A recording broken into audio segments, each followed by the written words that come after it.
It's not the San Siro, I accept. Throw-in taken, flicked accidentally backwards, and Marriott's chasing this and can't quite get away from Piergianni, who did well to get himself between man and ball with a quick striker running at him and forcing Marriott to stretch and try and make a difficult take. Yeah, I thought Marriott, if he's got a size 11 rather than an 8, he probably just gets a toe and scoops it the other side of Piergianni. Marriott and the Wrexham fans are making a 890-man, or person, should I say, sorry, campaign to get the keeper booked for time wasting. Every time he's got the ball, Marriott is conducting the Wrexham fans behind the goal to have a go at the ref. And Stevenage, well, an indication of what we've done. They're making a change. So Jake Young is coming off. As we said before, Andy, he's a very good striker, but he's in the second half barely had a touch of the ball. No, well, Wrexham have just been so dominant. So Kemp comes on. I think they'll have a little change around with the formation. Well, Young replaced by Kemp, who was the other one in that weird situation last season, both on loan at Swindon, both recalled at Christmas. Yeah, absolutely bizarre. Embarrassing their managers. Well, absolutely, yeah. They're like, I can't have that, I've got to bring him back. Yeah. And then they bring him back and they don't play him. I think particularly Young, though, yeah, who was released, essentially. Well, that wasn't released, but was told, find another club, you're not going to play. And then when he went back, he publicly says, I'm not very happy about this, to be honest. Piergianni heads it clear, Cannon intercepts, so and Wrexham are on the attack again. Barnett, 25 yards out, will have a go again at Butler. Fakes to go inside, makes the space, that's a great cross, and great defending by Nathan Thompson to beat Fletcher to it at the far post. Barnett again, that's keeper's ball. That first cross, though, I didn't see how he could even see the area to put it into, and he curled it around it beautifully. Remind me of Steve Guppy.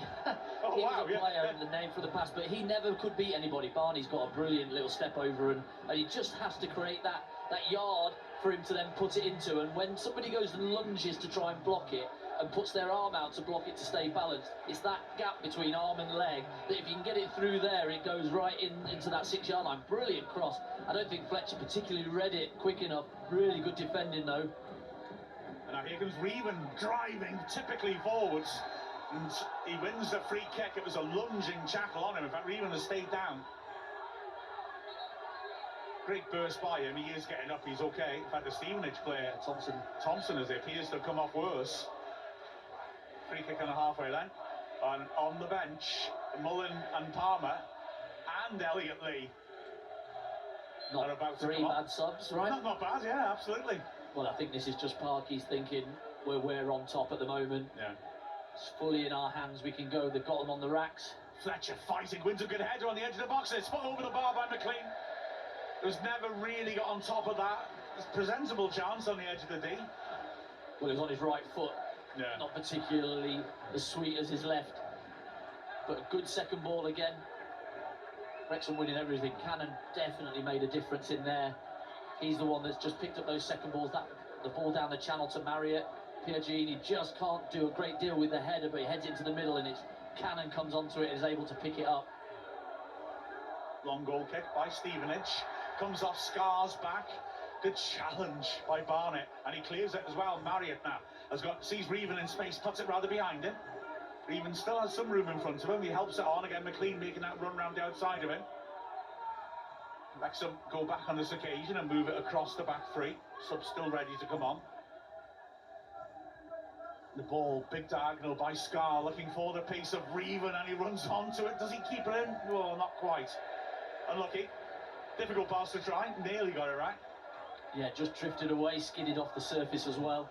I thought he might have just have gone to try and put it in first time. You've got to read that as a striker and think, right, is he going to keep it or is he going to put it in? The two Wrexham lads, Marriott and Fletcher, just on the edge of the box, so he's not put it in. He's tried to keep a hold of it and sadly not been able to control it and keep it in. Am I being naive as Wrexham are going to make the changes now in suggesting that sometimes the temptation that Reevan gives you by breaking down the left, you know, that temptation to use his pace and play that killer pass, and also the temptation to play Marriott in when he makes those little runs between centre-back and full-back, in a funny way isn't a good thing, because players then try that. I know it's a stupid thing to say, but you know, a lot of attacks break down because we think, oh, we can feed him. Look at that great run, when it's probably better to play it wide and get it to Marriott. Maybe a little bit, yes. But sometimes you've just got to take that that probability True. and go, right, well, it's a 10% chance I might score. I'd rather take that than just keep the ball and not try it. Yeah, fair point.